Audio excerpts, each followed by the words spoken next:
Ashley E. McKenzie is an assistant professor of sociology at Middle Tennessee State University, whose work centers on intersectionality, disaster recovery, environmental sociology, gender, race, and qualitative methodology. She earned her Ph.D. in sociology from the University of Georgia in 2017, following an M.A. from the University of Arkansas, and conducted her doctoral research on long-term recovery in 2 U.S. disaster-affected communities, focusing on how race, gender, class, and politics shape recovery experiences. Her publications address narrative inequality in disasters, place attachment, and context-driven intersectionality, and she teaches courses on theory, race and ethnicity, gender, disasters, and social justice. Mindy S. Bradley is a professor of sociology and criminology at the University of Arkansas, whose work spans sentencing, corrections, community supervision, reentry, and broader issues of deviance and social control. She earned both her M.A. and Ph.D. in crime, law, and justice from Pennsylvania State University, and has conducted research on non-traditional offenders, including bias-motivated and terrorist defendants. Her scholarship also extends to organizational cultures in marginalized settings, reflected in her qualitative book Naked Lives, Inside the Worlds of Exotic Dance.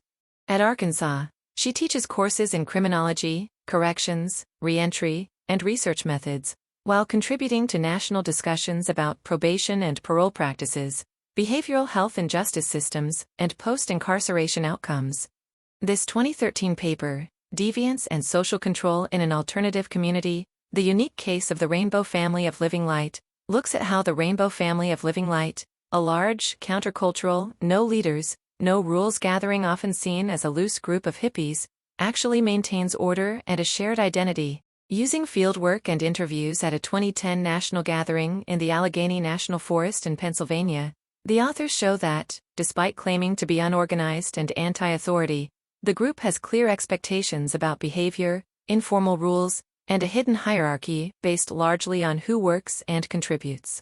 Some things mainstream society sees as deviant, like marijuana or LSD use, are accepted or even valued, while alcohol use and not doing your share of work are strongly discouraged and stigmatized. When people break norms, other participants often correct them using love language and family terms, calling them brother or sister, which shames the behavior but still welcomes the person back into the group. The authors argue that this mix of redefined deviance, quiet hierarchy, and loving informal social control allows the Rainbow Family to organize large events, keep basic order, and sustain a sense of communal identity, while still telling themselves and others that they have no rules and no leaders. The introduction explains that the Rainbow Family sees itself as a non-organization with no leaders or formal rules, yet it still manages to bring together thousands of people in a coordinated way every year. This creates a paradox.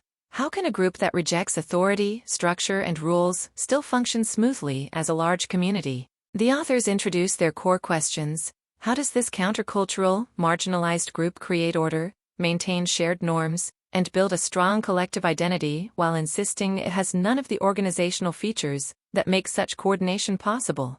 The Rainbow Gathering is an annual event where the Rainbow Family of Living Light, a loose countercultural community, comes together to create a temporary communal society in the woods. The group is often described as a nomadic collection of people who reject mainstream norms and value simplicity, openness, and connection. Although there is no formal membership, many attendees consider themselves part of a broader family that shares certain ideals and traditions. The gathering itself serves as the central expression of this identity. The location of the national gathering is kept semi-secret until shortly before it begins, adding to the sense of adventure and informality. Participants must find their way into a remote forest setting where everything is organized through camping and communal living. Kitchens, latrines, trails, and shared spaces appear through volunteer labor rather than formal planning. Thousands of people live together without money-based transactions, relying instead on gift-giving, resource sharing, and mutual aid. This setting is intentionally removed from mainstream structures to create a temporary alternative community. Attendance varies widely, but national gatherings can draw tens of thousands of participants. Activities are diverse and reflect the group's emphasis on creativity, connection, and exploration. People engage in drumming circles, spiritual or healing workshops, yoga, meditation, craft making, music, and informal classes on a wide range of topics. Kitchens provide free food, and many attendees spend significant time volunteering, socializing, or simply resting in the forest environment. The gathering is designed to be open to people of different ages, backgrounds, and social identities. Underlying these activities is a strong ideological focus on peace, spirituality, and alternative ways of living. Participants often describe the gathering as a space to escape the pressures of mainstream society and to experiment with more communal, cooperative forms of life. Values such as nonviolence, mutual respect, environmental awareness, and collective harmony are emphasized throughout. The event is framed by many as a spiritual retreat, a social experiment, and a symbolic call for global peace, culminating in the group's large silent meditation on July 4th. The literature review explains what earlier researchers have learned about the Rainbow Family and similar countercultural groups. Prior studies describe the Rainbow gatherings as utopian, communal spaces, where people value peace, cooperation, and a lifestyle that rejects mainstream norms. Other research on subcultures shows that groups outside the social mainstream often develop their own rules, identities, and ways of maintaining order, sometimes embracing behaviors that society labels deviant. The authors draw on ideas such as reintegrative shaming, correcting behavior while still accepting the person, along with solidarity and oppositional identities, where people bond partly through distancing themselves from mainstream culture.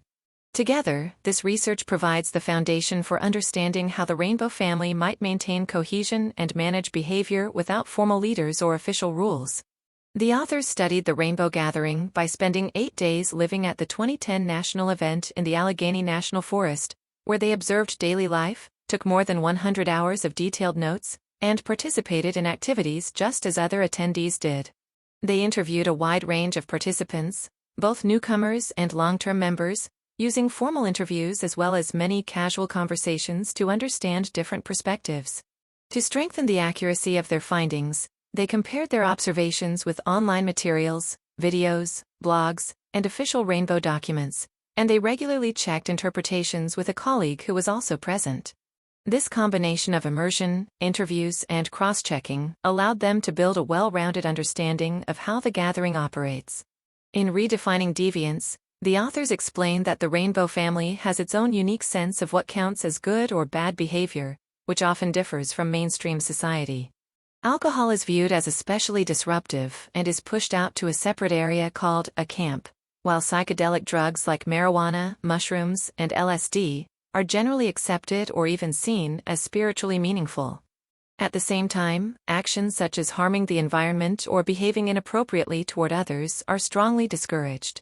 To reinforce these expectations, the group uses informal labels, like drainbows or schwag hippies, for people who don't contribute or behave poorly, creating social pressure to follow the community's norms without formal rules.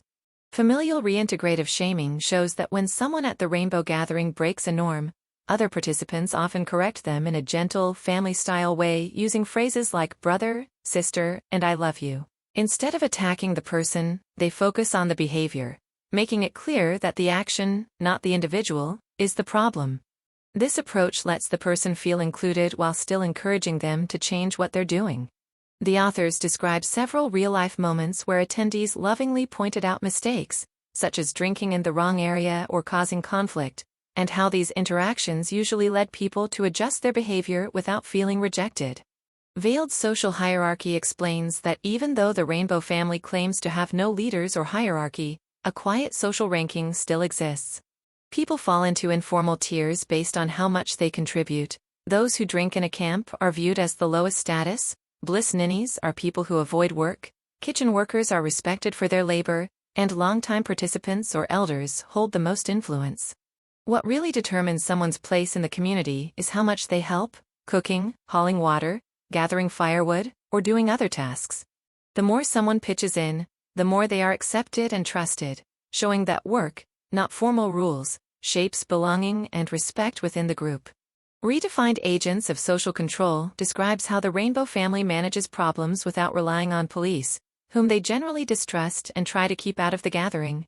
Instead of formal enforcement, longtime participants quietly teach newcomers the unwritten rules about behavior, safety, and respect. When conflicts arise, anyone can call out Shanti Sena, prompting volunteer peacekeepers from within the community to step in and calm the situation. In the rare cases where someone becomes dangerous or repeatedly violates norms, the group handles it themselves, sometimes even escorting the person far away from the gathering, showing how the community maintains order through its own internal, informal system, rather than outside authority. In the discussion, the authors explain that the Rainbow family's gentle, relationship-based ways of correcting behavior are not just about keeping order, they are central to what the group is. By using love, family language, and group shame aimed at behavior rather than people, the Rainbow family builds a sense of we that feels different from mainstream society's rules and punishments. These informal methods help protect the image of the gathering as peaceful, cooperative, and spiritually oriented, while quietly ensuring that people act in ways that fit that image. The authors also show how the Rainbow family manages to look like it has no organization, even though it clearly does. There are no official leaders, formal ranks, or written enforcement policies, but in practice, some people have more influence than others, and there are strong expectations about work, contribution, and behavior. Tasks like running kitchens, digging latrines, and coordinating group rituals do not happen randomly. They are organized by more experienced participants and elders who shape decisions, teach norms, and resolve conflicts, all while insisting that everyone is equal and that there are no leaders. To interpret this, the authors draw on John Braithwaite's theory of reintegrative shaming and the idea of communitarianism. Braithwaite argues that shame can reduce wrongdoing when it targets the act, not the person, and when it happens in a tightly knit community where people are connected and care about belonging. The Rainbow Gathering fits this model. People live closely together, depend on each other for food and safety, and share a strong sense of being part of a family. In that setting, being lovingly called out in front of others is powerful. It pushes people to conform without casting them out, which is exactly what reintegrative shaming predicts. At the same time, the discussion highlights a tension the group never fully escapes. The Rainbow family's core ideology is anti-authority, anti-bureaucracy, and anti-rules, yet running a massive gathering safely and smoothly obviously requires some structure, decision-making, and enforcement. The result is a constant balancing act. They downplay or deny hierarchy and rules in public, while using informal leaders, social labels, and internal sanctions in practice. The authors argue that this is how the group manages to preserve its self-image as free and non-organized, even as it does the practical work of organizing and controlling behavior. Finally, the authors argue that studying the Rainbow family helps us understand countercultures and group identity more broadly. It shows that even groups that reject mainstream norms still create their own boundaries, rules, and status systems, and that they may rely heavily on emotions, relationships, and shared stories rather than formal institutions to do so. The Rainbow Gathering is an example of how a collective identity is built and sustained, through shared ideals and rituals, but also through subtle social pressures, labels, and everyday acts of guidance that tell people what it really means to belong to the group.